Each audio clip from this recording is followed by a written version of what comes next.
oh my God, we had the best conversation yesterday about what actors and directors should be doing together and everything. So I'm here to kind of replicate that conversation.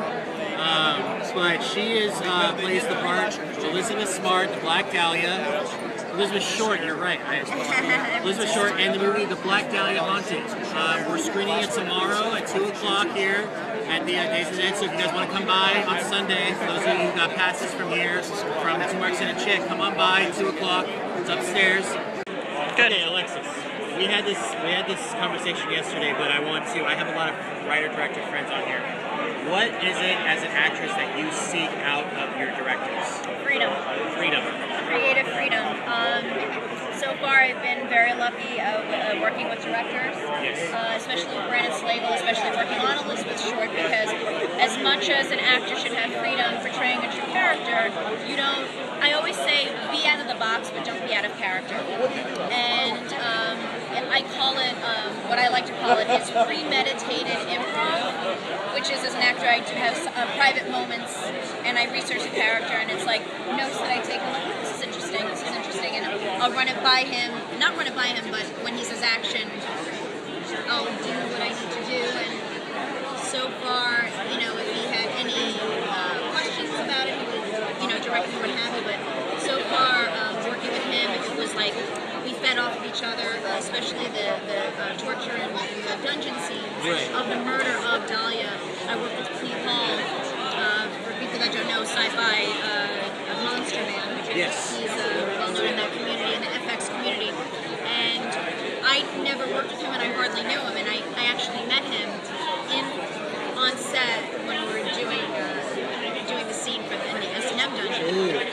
So between meeting a sadist and meeting Cleve Hall, between the nervousness and the creative freedom that Brandon gave us, it was like we just fed off of each other, and I really love that as an actor, not to be stuck in jail, but at the same time not to control the whole entire thing. Now, you and I had a conversation yesterday that, explain to them the research conversation we had yesterday, where it kind of took you a place. In general, I love to do research, and especially with Elizabeth Short, I was portraying a true character. She was brutally murdered in the 1940s. Her body was... Okay, guys, sorry, we had to switch to audio. The camera ended up not working, but okay, so we were at the Film Noir tours. Yes, and I was actually at the Foremost Cafe, and one of the waiters said, get in touch with Charlie Morphin. He specializes in Dahlia and has the Film Noir tour, so I wound up calling him the next day, and he absolutely freaked out, and he took me under his wing. And I started off at the Roosevelt Hotel, and we followed the footsteps of Dahlia. And, especially dealing with a true character. And I'm not into hocus pocus stuff, or, I'm not that I'm against it or I don't believe in it, but some certain things started to happen when I started researching her, and I had to put away the research for a while, and for a good month actually. Okay. Because just certain things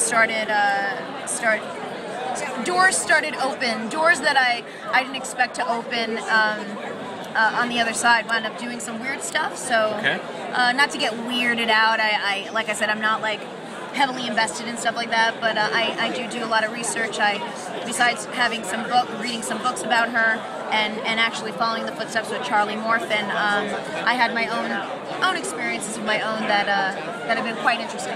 After the dungeon scenes, how long did it take you as a person to kind of get away from that mentally and not have that sort of in your brain ingrained that you're in this place anymore and you're kind of back into reality?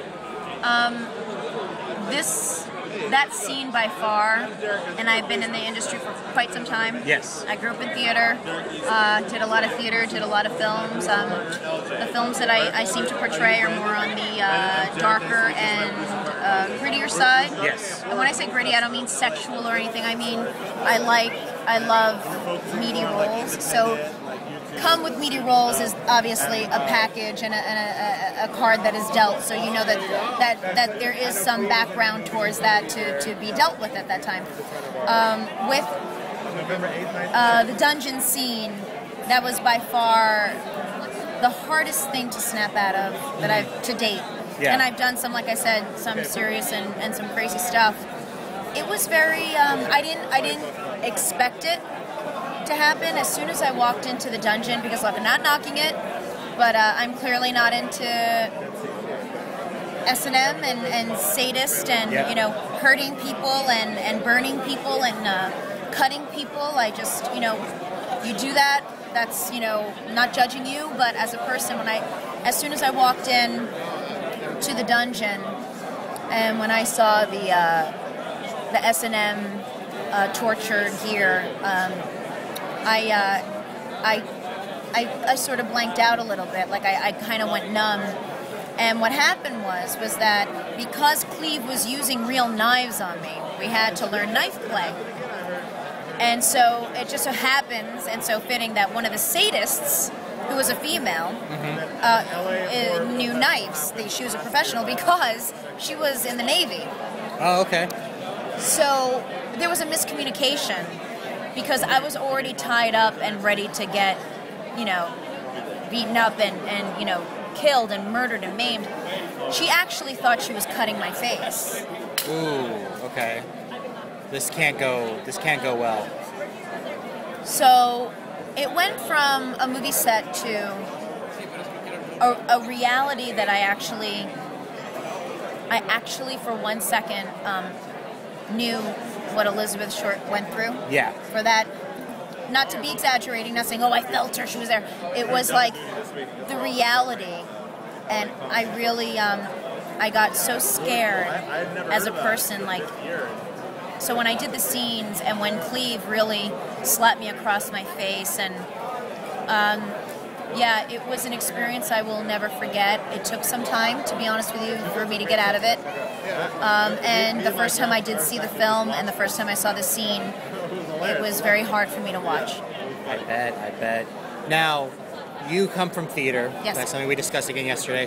What do you prefer to have as an actress? Do you prefer to speak about the psychology of the character, or do you prefer to have a background of the character, or do you prefer both? I think it mixes into one. You have to have psychology and background you need to talk about both. Okay. It's like saying, I guess, a hamburger without ketchup. All right, so I just got back from Hooters, so I'm on a burger mode. Sorry, I just had my burger and beer with everyone, so maybe that wasn't a great analogy. Sorry, but I think you know what I'm saying. Yes. Both. I mean, I love to research the psychology and the background of it. I think psychology is background. I think without background, there's no psychology, and vice versa. So you have to, in order to have that background, there is a psychosis, there's psychology absolutely behind it. To me, it's equal. Is there anything else you wanted to tell the fans out there about the film? Is there something, a little tidbit, a little piece of trivia that isn't really too known? Trivia is that when you watch the film, there's a scene of me standing by a fire hydrant. And what people don't know is that that's where actually where Elizabeth Short's body was found. Oh, okay. That is actually, okay, because I've never gone there, but it's a plan. My girlfriend and I have what we're calling the death trip plan, where we're going to go to the site where her body was found. Yep. We're going to go to the Charles Manson area, but that is great. Yep, and for everyone that wants to see the film, it's at Dahlia Haunting on Twitter. Okay. And on Facebook, we just found out that we got distribution. Wow. We're getting picked up in China. Oh, fantastic. And apparently, knock on wood, not knock on wood, I heard it is legit, I can talk about it. Redbox, Halloween.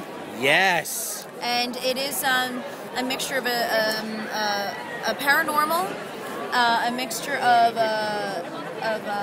psychological and horror. Paranormal, which is kind of interesting because for all of you that love Ghost Hunters, the TV show on Sci-Fi, yes. Rick Griffith is one of the Ghost Hunters. He's also in the movie as well. So we get to, mix a few little things in there. And Devaney Pinn is in it. Brandon Slagle is the director, who is a fantastic director. I'm working with him again in a new creature feature film with almost the same cast. And in the beginning, it's you gotta listen, you gotta watch. It's and I don't like to say this. It's a low independent feature. It was something of a passion project of ours. We did in a few weeks. Brandon and Devaney were like, hey, let's do a feature film. Let's do it for fun. I love this. We're having fun, and we'll see where it takes us. And who knew that now, like almost a year later, we have distribution, and we're at conventions and film festivals, and one at Shock Fest, and it sort of exploded. So we're very humbled and honored so far by the reviews and by the fans. Okay, now where can people find information about you personally? At Alexis Iacono, Alexis Iacono, IACON like in Nancy O on Twitter, that at Alexis Iacono. And of course you can find me on Facebook. Okay guys, also I will be linking those in the description bar. So Alexis, thank you so much for the interview. Thank you. I cannot wait to see the film. Again, guys, it's Sunday, April 7th, upstairs of the LA Convention Center. For those of you who are here at Days of the Dead, check it out. It's going to be great.